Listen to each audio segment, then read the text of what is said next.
Welcome to Hacking Founders. where we are unlocking the secrets of leadership and innovation so you can learn from others' experiences. I'm Tamara Medina, leadership and business expert from Shapowaloa Solutions. I'm Rodor Elana, Head of Design and Innovation at Rocketband. Stay with us. At the end of our podcast, we will have our special collaborator, the AI Roulette, who will hack our guest with some challenging questions.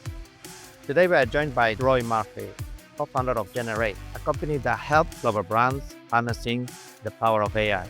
As a leader in AI implementation and strategy, Roy guides organizations through digital transformation while sharing transparent insights about building a fast-growing AI business. He's also a host of the Generate podcast and writes an influential newsletter on AI trends. Welcome to the show, Roy. Hello, welcome everyone. I'm Roy Murphy. I am co-founder at Generate, and that is the AI consultancy. I've got quite a long storied history in innovation. I've done 20 plus years on agency and client side, consultancy side, always keeping innovation at the forefront, trying to understand what the hell is happening with technology and how it affects us as human beings, and therefore how it affects us as businesses and what we can do about it. So in a nutshell, it's kind of what I do and where I'm at. Brilliant. So obviously, obviously, tech is very important on what you do. But what kind of sectors are you working for? Well, it's interesting. It's a great question.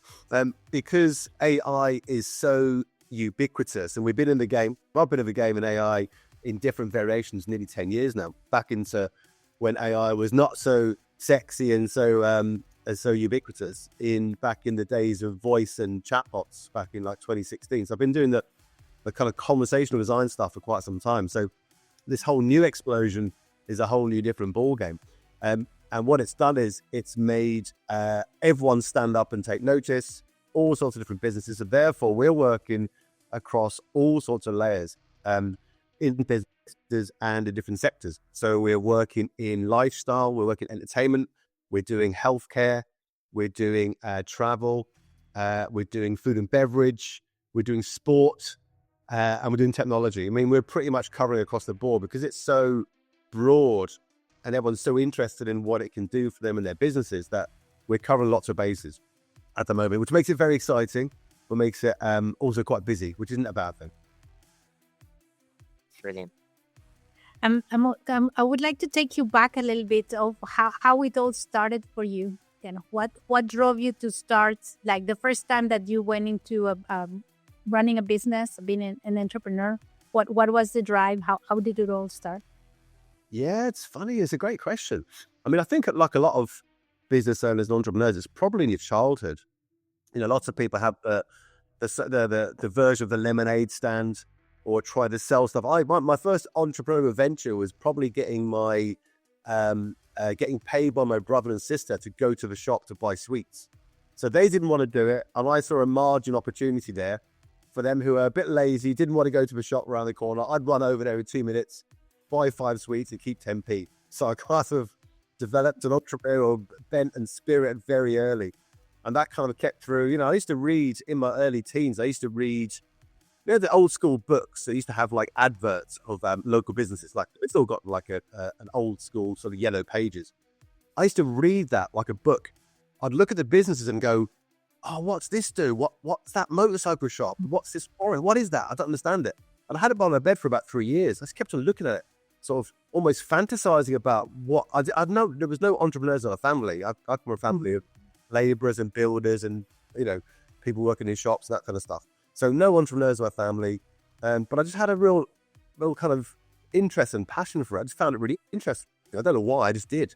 And so I kind of did that, and then I started developing some thoughts on what I might do and what I shouldn't do and how does it work. And I think my first actual business was very non-digital. I was 19, maybe 20 at the time. I left school very early at 15, and then kind of did various things in between. And then I was at 19, 20, and I started a t-shirt business. I figured out how to print t-shirts. I did a course in the Mary Ward Centre in Islington. I went home and I got some offcuts from B&Q and I built myself a screen printing press at home. Wow. I went around London with a big bin bag, picking up paint, which is really heavy. So I'd have 4 or 5 pots of paint on this side and I'd have to go and find, and no, there's no internet. This is the early 90s, no internet then. You had to go and find where the hell to buy paint, no one would tell you where to buy wholesale t-shirts. There was none of that stuff. You couldn't go onto Etsy and none of that. So you had to figure it out all for yourself. And so I did. I figured it all out. Then I got myself down to Camden Market in North London, turned up on a Saturday morning, went, I've got some t-shirts. Where do I sell them? And the market director took pity on me, basically. I went, oh my God, who's this guy? And he showed me around some guys, and they went, this Roy's all right, we'll get him in. So they kind of started showing me the ropes. So I kind of did my first entrepreneurial thing. I did it for about 2 years. And that was creating my own brand and brands in around music and fashion kind of stuff. And just learning about wholesale, learning about pricing, learning about how to sell. And I still say, to a certain extent, probably my favorite entrepreneurial venture. It wasn't massively successful, but it gave me a real start, which was how to talk to people and how to sell, but also how to listen and how to kind of interact. And when you're on, I'd advise, even these days with all our internet and all our technology, I would advise anyone, if they've got any opportunity to get into some sort of market or some sort of street level operation, even a shop where you can actually interact with people on a real-time basis and you meet hundreds and hundreds of people, it supersizes your learning really quickly, because you learn very quickly what people are all about and what drives them, what motivates them, the conversations they have, and how you talk to them. I think that listening skill and that understanding of people, I think I got that imbued into me very early, and that was my first entrepreneurial venture. I totally agree with you. Thank you very much for sharing your beginnings. One of the things that I always say, if you're good with people, you're gonna do well. Doesn't matter what profession you're in, but if you're not good with people, it's always challenging again in other professions. Yeah, couldn't agree more. I think that's I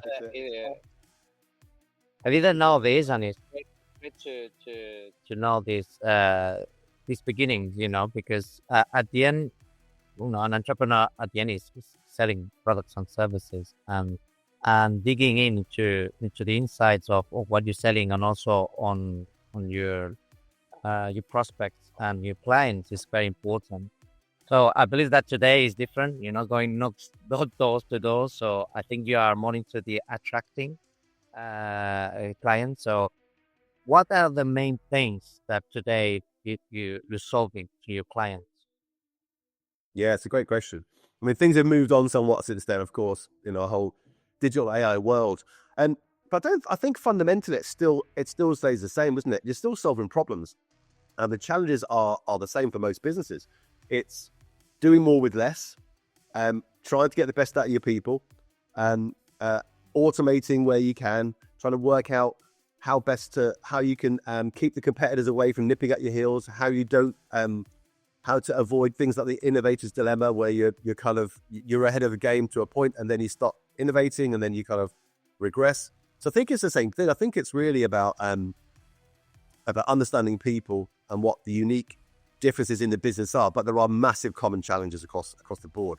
So the real pain points at the moment, in Generate, since he launched in early 2023, have really been about understanding what technology and AI in particular can do, where it's best used, how to kind of allay the fear and the excitement. You've got people on one side who are fearful of AI taking over their jobs, and on the other side, the polarizing bit of the C-suite, which is brilliant. Look at productivity gains, look at efficiency, and look at where we can make cost savings.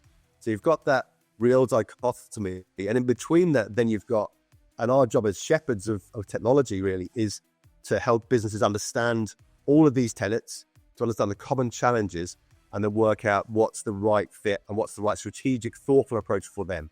And that's really, in a nutshell, what we do and what we've been spending the last 18 months doing, which is fascinating stuff, because you're really at the very cutting edge of reimagining businesses and transforming businesses, which can often start with small pilot iterations, but we don't want people going down the route of just doing stuff for the sake of it and going, hey, we did an amazing little MVP or a pilot. Nothing happens. And so you kind of almost got to do that, but you got to bring them back to the strategic common challenge and the key pain points, and work from there. And that's fascinating stuff. Really enjoying doing that.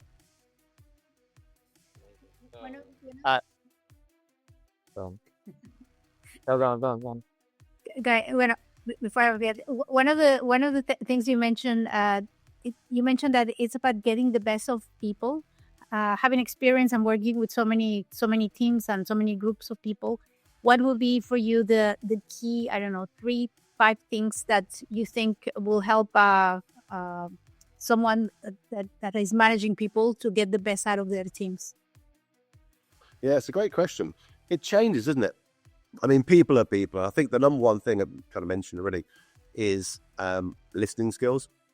I think as a leader, and again with being my advanced in my career in terms of having been around so many people for so long, and it's very easy to be dogmatic about what you know.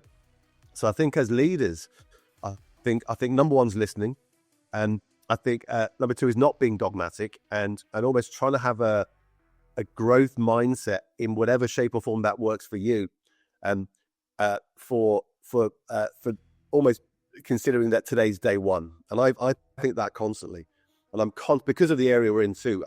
AI moves so quickly that what was true 3 weeks ago or a month ago, even, and sometimes last week, isn't true now. So I think that I wouldn't really, humbleness is a funny word, but that ability to want to keep on learning on a daily basis from your peers and from your seniors, and interestingly from your juniors too. So we did quite a lot of work with very large organizations in AI around sort of reverse mentoring. So we're almost in at the ground front, work with lots of graduates, lots of really exciting talent with some large orgs, around helping them to understand as natives a bit more about the business side of AI and how that works in terms of return on investment, because they're natively in that game and they can teach senior people, leaders, C-suite a lot more about what's happening on the ground than sometimes having a command and control view from the top down. So I think it's that in a nutshell. I think it's leadership is really about listening. I think it's about having a mindset of be open to growth and things you don't know, whether it's from junior people or people you don't know, or different perspectives. And I think the other thing I mentioned as well, and of course that you can't ignore, is the balance of hybrid work as well, which has changed people's perception of what work is and what work does and what's expected over time. It's COVID. Now I've been running remote teams for 10 or 12 years now. So way before COVID, I'd already started that process because I saw the opportunities and the arbitrage and stuff as a commercial person. But also it was just interesting. They had great talent in India and in Eastern Europe and in America. I thought, why wouldn't I tap into that global talent pool, right? But that comes with some challenge, the leader, which is if you haven't got people in with you in one place, you have to develop a tool set and a mindset of how to bring people on the journey with you while they're not actually physically in your location. And that is a challenge too. But I think we're all trying to solve that as we go through after COVID, and that's 4 years ago now, and we're all hybridizing this, and some people are going back to the office and some people aren't, and that's fine. But this is the new paradigm we're in, right? We're in a new paradigm, and that sort of want, if you like, for things to go back to how they were, particularly as I'm in this space of AI logic, it's not going to happen, right? So you kind of not, it's a letting go mindset to an extent to say, this is changing, right? This is a good thing. We can take the good things with us, but we can reinvent. And I think those are key challenges, key things to bear in mind for today's leaders and tomorrow's leaders. I understand. We obviously at Rocket Band we have been day zero, and I think we met it, by during COVID, Roy, and Yes. we were, those agencies, joining together in those conversations, and one of the pain points for most of the agencies was, we don't have the office, so it's very difficult for companies like ours that we back, in early 2000, we started with the gaming. We tried to create some games and everything was remote because we were, they were at uni or they started work with others. So we used to work with the Microsoft Messenger. I don't know, it was the WhatsApp of the time, or the Slack. And it worked perfectly, but I think it's, mindset, as you well said. And also, is a kind of person that it can work, remotely and alone in terms of, you cannot always communicate, but the kind of work they need to do, they need to, focus. So yeah, that's challenging and it's not for everyone. So I think the hybrid mode for most of the companies is the best. Yeah, it's a tricky one, isn't it? Because people, I mean, I like working at home today, but I think that balance, isn't it? Again, everyone's got a different view, and that's absolutely fine. But my perspective is a hybrid sort of balance is good because and again, it could be an age thing and whatever. But two things I've mentioned, I mean, my daughter's 18, she's at university, she's out in the world studying business, doing AI, all this kind of great stuff, and into the workforce in a couple of years. I wouldn't want her being at home in her first job and not having those moments of serendipity where you meet people, you talk about things, you interact, you learn about human connection. So I think that's important, and I think the hybrid thing is important. I know there's a bit of a push now for certainly large tech to get people back to the office. We've seen this week even people saying no more of that. If you don't like it, you're out. So we're going to see a bit more hard-nosed stuff coming back in, I think. But I think the hybrid thing is good. I mean, and you just don't get, for me, you don't get, at least if you're for a couple of days, you get that the benefit of seeing different people, having those different conversations, and then you can do deep work at home as well, right? My view is, and again, as we're growing as a consultancy, we're the same. Well, if it suits people to be in with us, great. But if we've got some remote people, which we do, we've got global talent as well, that's also fine. More of an open-minded thought process to look, this is the world we're in now. You've got great talent across the world. You have got a culture you're trying to build as well. So you got to work with within these parameters, and that's just the future, isn't it? That's where we are, and that's what's going to happen next anyway. So, you've got to keep going. Could you share with us one of the kind of biggest challenges that you frequently saw, especially with people working remotely? Because one of the things is the normal challenges, but also this difference in culture, especially working remotely. Could you share one of those examples with us of what was the challenge and how did you address it? Because that's one of the things that I've come across a lot with the different founders that I work with. It's one of the biggest challenges of how to keep motivated the team, how to communicate better, etc. Yeah, it's a great question. I think it's consistency more than anything. Again, if just stepping back a bit, great SOPs, standard operating procedures, good communication ahead of time, not expecting too much to start, and understanding that it's a process, and getting people remote teams on board in a week to get them up to speed like you expect somebody to offer is not going to happen. You've got to have a slightly longer term view of this, and we've seen it before where challenge has been great, and I've done it myself, several times over the years. I've got potentially quite senior people, developers or creative people or strategists, and they're remote. I think brilliant. It's Monday, we're going to be up and running by Tuesday, and you get very frustrated very quickly. So I kind of learned the challenge of being of patience. Basically, is the key thing. You have to be a bit patient because it's not that people aren't talented or aren't capable. They're just, people need time to get up to speed. So I've learned that over time to be a little bit more mindful of other people's learning. The other thing I'd say is it's a tricky one to kind of quantify, but people have different learning styles. So we do a lot of work in L&D around ocean and different kind of psychometric sort of tests. And we use AI for some of this, so it's interesting.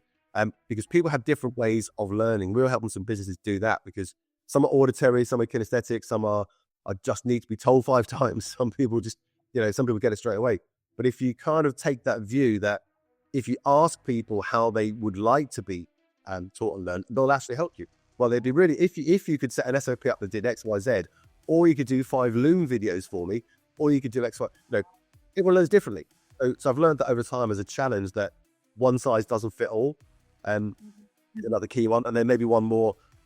One that never was a problem because with remote teams, time is never an issue because people live in different time zones. You've got to find a commonality of where they sit, right? So we've all been pretty good at that. So that shouldn't be a challenge for anyone. But I found the culture thing not a massive challenge either, because if you've got an open mindset and you're asking people to bring themselves into the company and culture, they should be bringing their best selves anyway, or their best work selves. So I think that you have got a culture, but I think if you flip it with the right mindset, that's just an additive, not a subtraction for a business or a company, because you should have numerous types of ages. You should have different experiences. You should have people who've only come into the industry late. You should have some very junior people who've got brilliant ideas, but maybe not such execution. I think that's really where that culture comes from, the culture of learning, the culture of sort of wanting to do good things within a commercial environment. So I think it's that for me. It's consistency of message, it's patience, and it's understanding that people are different and they're not in the office with you. So therefore, you have to have a little bit of leeway and give people a little bit more time to get up to speed. And I think if you do those things, you probably won't go far wrong. You might, of course, get what we sometimes get, which is the wrong fit, and that just happens sometimes. Look, it just isn't working. But and you've got to kind of fire fast in some cases, and I'm all up for that. But I think if I think back to the last 10 years, I've probably done, and again from sort of following those tenets of that framework, we've been 85-90% successful with all of our remote teams over time, and maybe 10% or less haven't worked out. And that, I suppose, is a testament to the sorts of approaches, even if they're not particularly written down, the sort of approach I've taken have worked quite well. So obviously, you're working people and you use a lot of tools to communicate, to synchronize everything. What is your basic stack that you're using today for coordinating everything?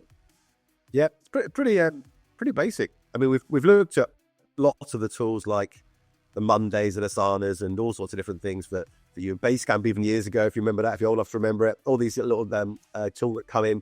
But I think the current stack is probably quite simple. And we're a Google business, so we do a lot of stuff on Drive and share stuff. That's really good. We do use Notion quite extensively, back and forward with running within their APIs. So we're kind of an API economy type business anyway. So we're not big believers in and we think actually SaaS is kind of going to be invisible anyway down the line. And we're building our own tools actually on top of that, interestingly. So current stack is really simple. It's Google. Obviously email as little as possible. We have to still do it. We use Notion extensively as part of our kind of our CRM and our kind of communication tool. And then we're on WhatsApp.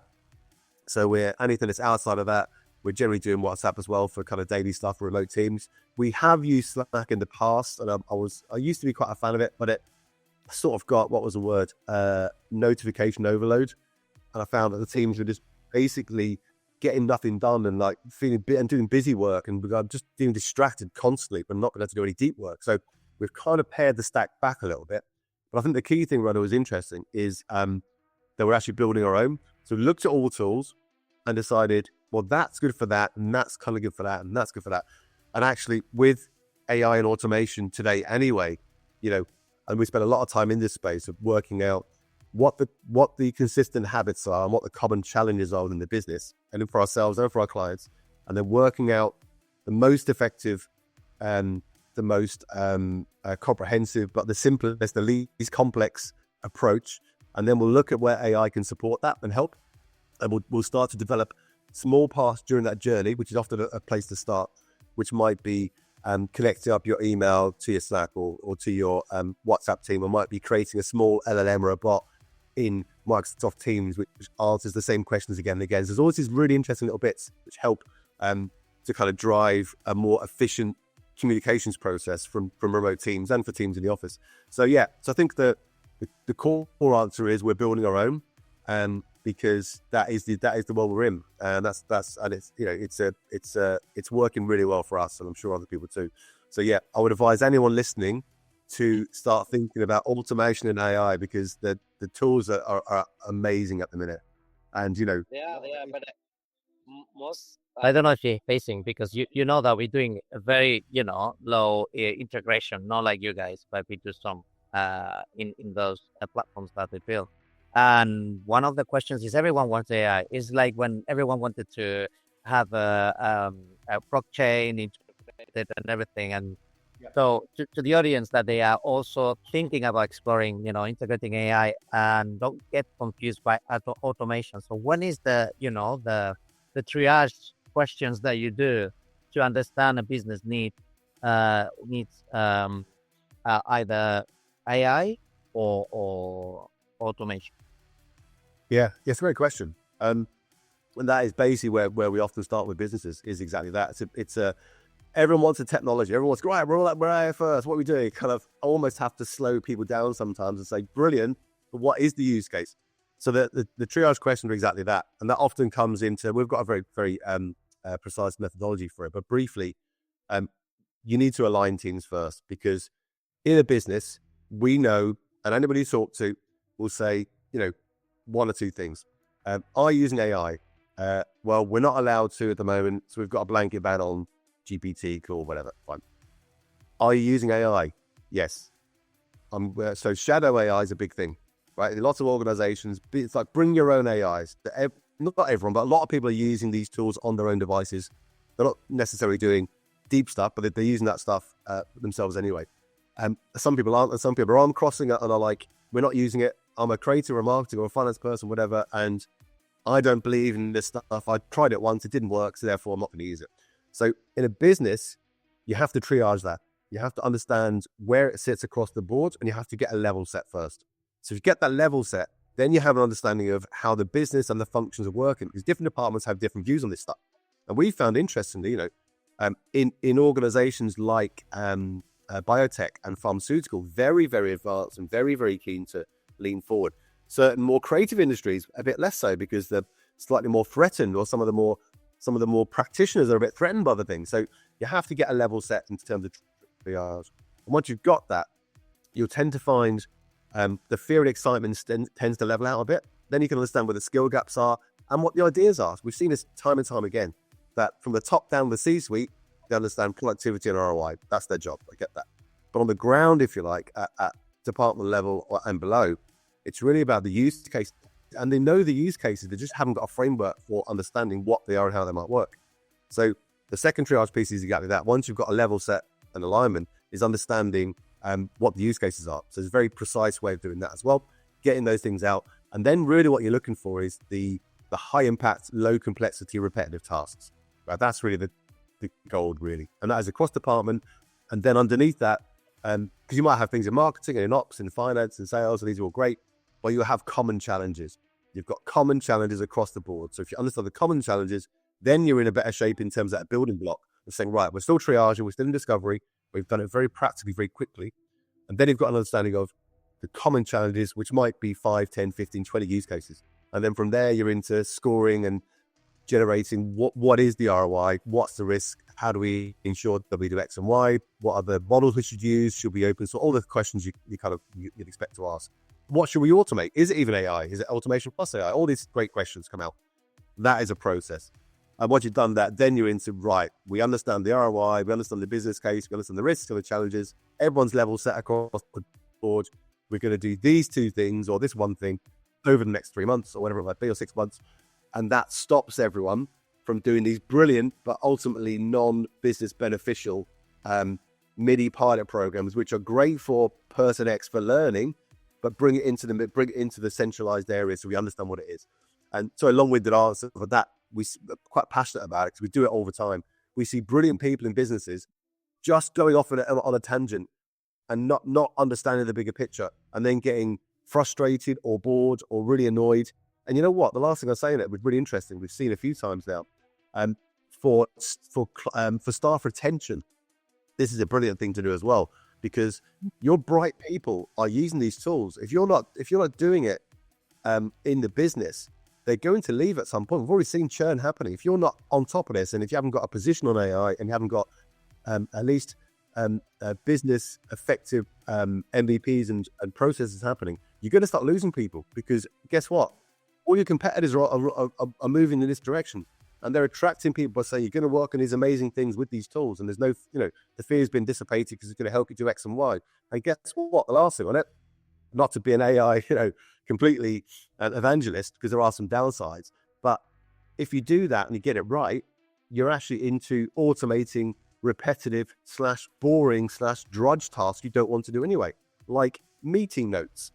I mean, if every business just understood how powerful tools like Fireflies or Zoom or ETR, and how you incorporate that thinking through an LLM into an action point, we do this time and time again. It's often the very first place we start, because people then go, oh, so I could do this, this, and this, and I could say, and they count in their head. They go, well, we could save. Well, that's a day a week for 2 team members, but over here that's more. They start to get it. And they go, oh my god.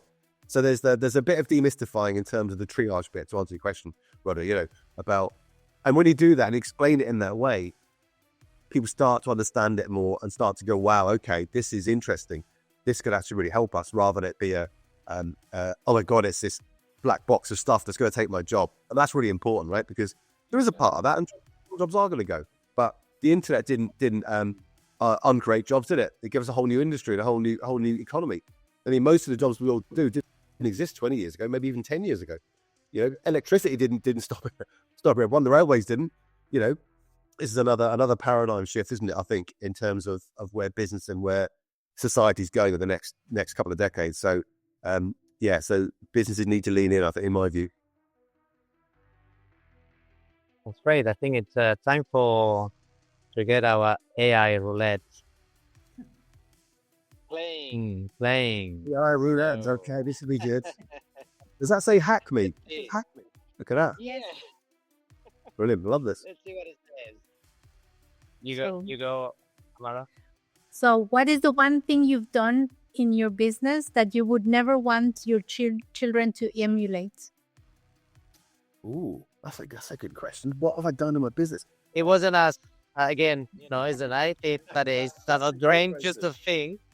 I've got 2 answers. I've probably got two very, very different answers. One is, I would never want them to emulate any business I've worked that didn't work, which is, but that, as an entrepreneur, and we've got that different mindset, I think, in the UK than maybe in the US, where failing is actually part of your journey, and the UK is a little bit more, it didn't work. So I would want them to not emulate a failing business, but I want them to learn the right lessons if something doesn't work. I think that's the key thing. And the second thing I would do is I wouldn't go into a LoRa, which is a kind of more a deeper way of doing your AI imagery, and create the images that I did a year and a half ago, which still haunts me, Rodo. They still haunt me. And one of them is actually on my LinkedIn profile, which I have to change, because every time people meet me and meet my AI avatar, they go, AI looks better than you do, mate. So I'd say to them, I'm going to say, be real and use the tools in the right order. Obviously, be mindful of trying stuff, and don't worry if it fails. Have the right mindset. But you use the AI tools. Don't be scared of them, but don't put everything into them either. You have to be mindful of privacy and data in seriousness, because we are already the product. The internet has been scraped already, by the way, as we all know. So your stuff's already out there. So don't make it easy going forward. And little things like understanding where the memory is in ChatGPT, and how to not let the model train your data on a basic level and other models is important. So I would ask them to learn that stuff first, so they can protect themselves a little bit further, because AI is ubiquitous and everywhere. Okay, what? Shall we get another one? Go for it. That's a great question. Yeah. So again, great questions coming from AI. What a paradox. I just wonder, we need you and Tamara. Just think you could probably, me and the AI could do it, couldn't we? No. Maybe that's what we do in the future. Or to be fair, we need me for that matter. Maybe the AI could just talk our AI. We just have done with it. Exactly. All the avatars in one place, and let's say, and just watching what's happening. I'm happy. Maybe in season 3 we can do that. Great. So, what's the most embarrassing moment you've been experienced as a founder, and how did you recover from it? That's good. Let me think. Well, I've got quite a high embarrassment threshold, as in I don't really get embarrassed, because I was looking and think, who cares, So I don't really have that in me. But no, there's definitely been a couple of times. I mean, I guess very early on, going back to the really early days of market stalls, when I was printing stuff, and I was doing a big potential wholesaler had come down to the stall who's running lots of really cool shops across London. And I was like, yeah, great. He liked my stuff.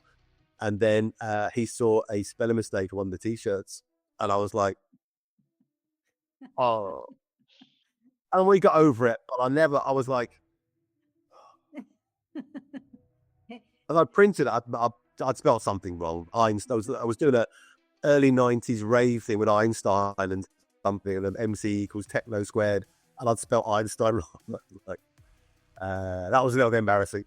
So let me think. That reminds me, in my case, I used to be a graphic designer in Paris, and obviously French, they have words that they have infinite vowels and, the tildes and everything. And I got it wrong one, and I just sent it to printing, for a company business card.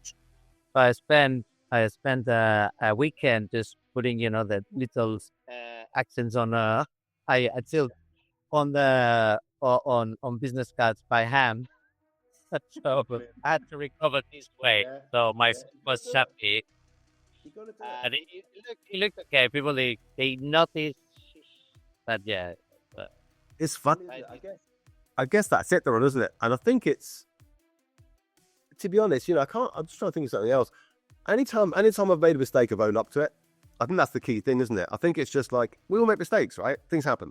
Like we've all done the occasional, and I touch type pretty quickly, and my fat fingers sometimes do that, and I've sent the email, oh, it's only half done, or I've forgotten to send the attachment again, or whatever.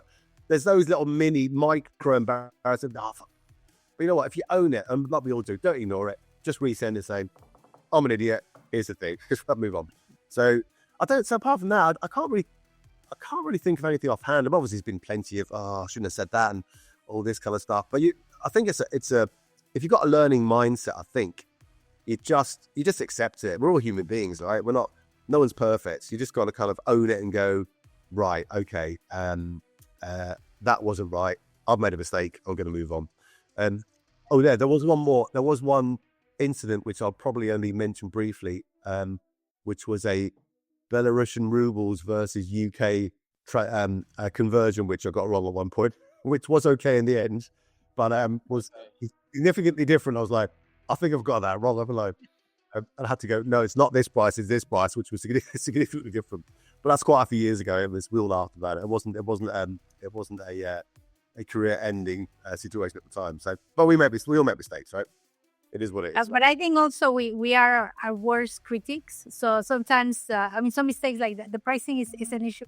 We're talking about money, but in general, I think we are our toughest critics, and we beat ourselves even more than what actually happened and what other people might or might not think of us. No, in that sense. Yeah, very true, Tamara. And the other thing, of course, the other lesson I've learned really as leadership or just as a person over years is no one's looking.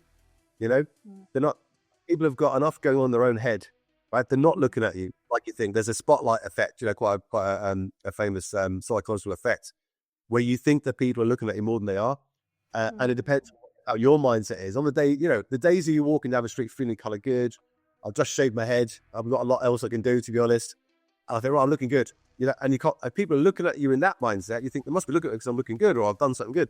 If your mindset is a different thing, like, my shoe's broken, I've got a thing to hold, I'm not feeling good, or you feel that people are looking at you because of X, and they're not.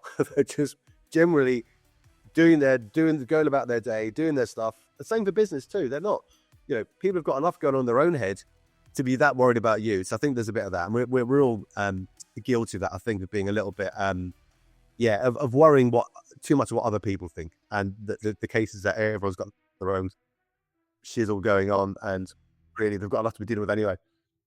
I think that one of the biggest, lesson or learning experiences that I have is when I started working as a coach. You see a lot of the leaders are very, all together, put together, very powerful, very confident. But then when you work on a one-to-one and they open their minds, their problems, their challenges, you realize that, we are all human. We all have these fears, but some people are better at coping with them, and the rest of the people doesn't see them. but that's in some ways give me a lot of confidence, because you realize we all have our fears, we all have our insecurities. It's more about how we overcome them, which is important. Yeah, exactly. I think it's changed quite a bit over the years, tomorrow as well, isn't it? That sort of Jack Welch, IBM sort of Bill Gates alpha character is the only leader that you can have, right? Or that's the only way it can be. You have to be forcing it through, and it's my way, the highway, and stuff. It doesn't work. It's proven time and time again. The best way to get lead is to bring people with you, right? Yes, it's effective in the short term to shout and cajole, but you know what? You lose your best staff. No one's happy coming in. Eventually, you burn out, and it's just a wrong move, right? We intuitively know this, and we've all come across those leaders too. I've come across them many times over. Less so now. You tend to get much more nuance in leaders, I've found, but there's still plenty. I've seen plenty of the last 5 years too of being in boardrooms where the big audacious person, man or woman, often it's a man, unfortunately, but things are changing, which is great. But you get that, that sort of, it's my way, this is my business, how we do it. And yeah, it works to a point, but I mean, who wants to work for someone like that?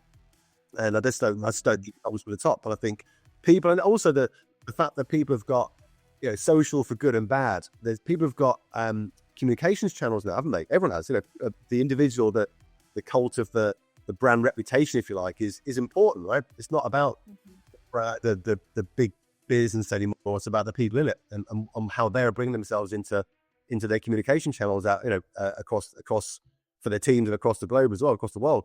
So yeah, it's good that it's changing in my view.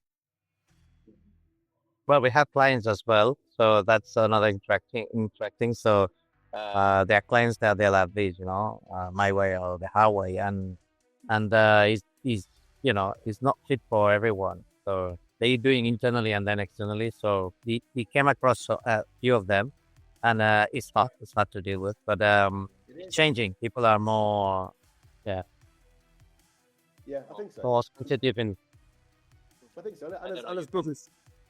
And as business owners, Rodo and Tamara as well, it's kind of on us to protect our teams, isn't it?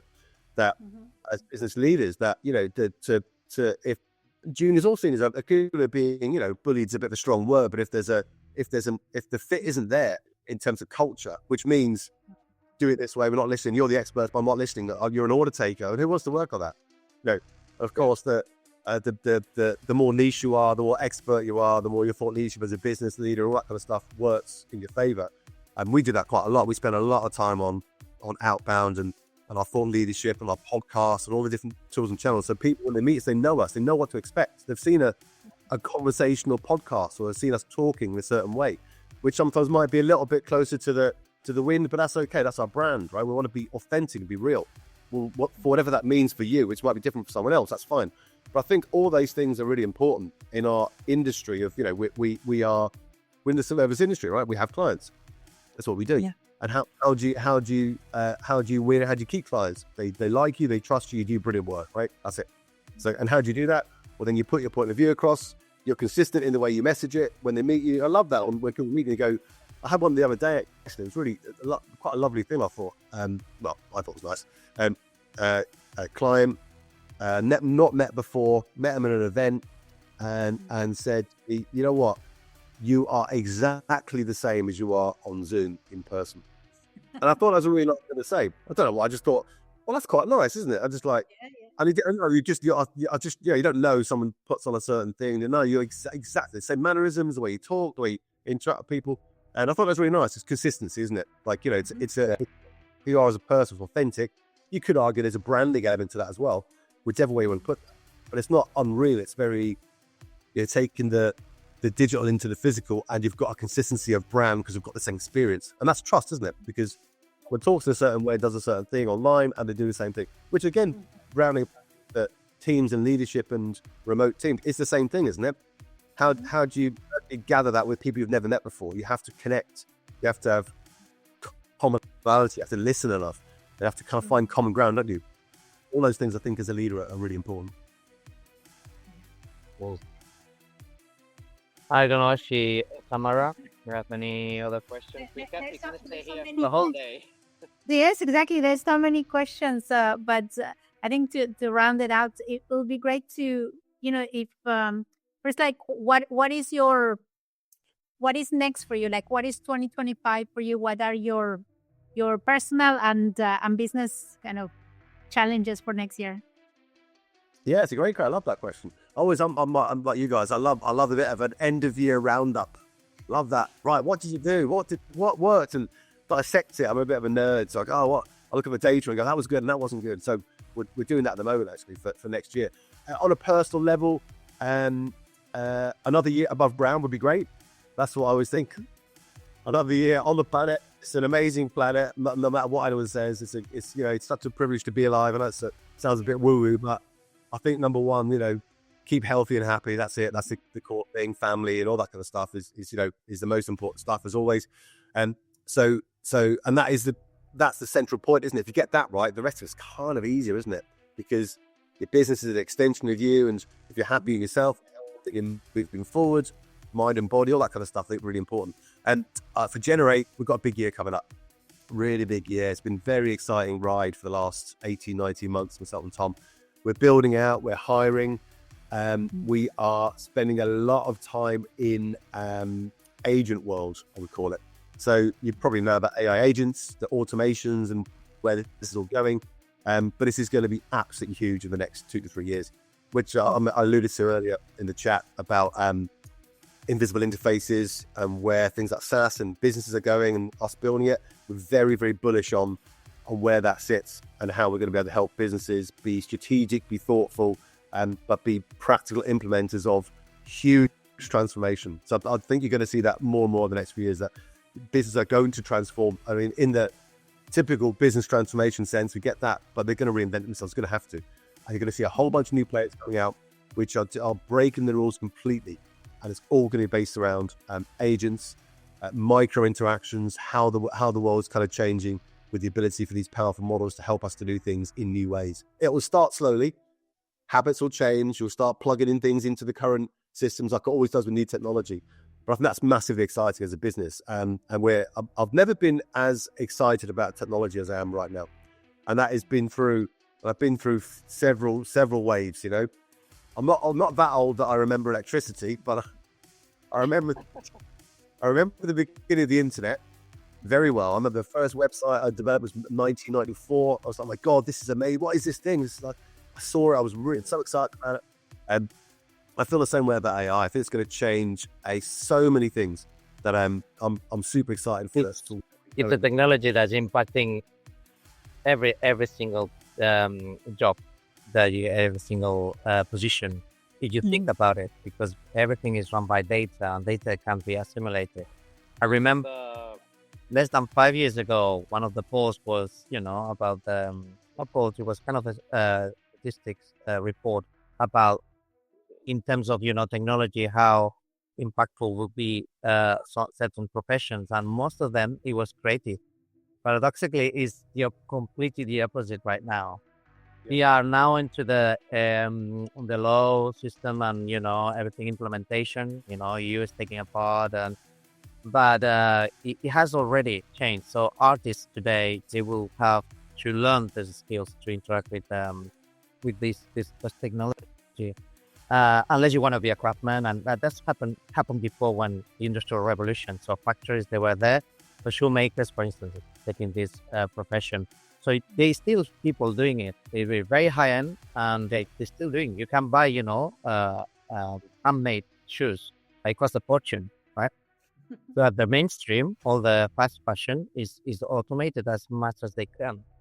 Absolutely right. No, it really is right. No, and that's the other thing I would say as well is that that is already happening. So people and sort of business are people just need to lead into this very, very strongly, because the conversations we're having across the board, mind blowing in terms of where some of these businesses are going. Because the ones that get it really get it, and they can see what's happening. So the next 5 years, we'll be chatting in a couple of years' time. Things are changing very, very quickly. It will start slowly at first, but there'll be a huge sea change, and we think coming already is. Very exciting, right? You got to lead into it. No need to be fearful. Just that's the advice to everyone, isn't it?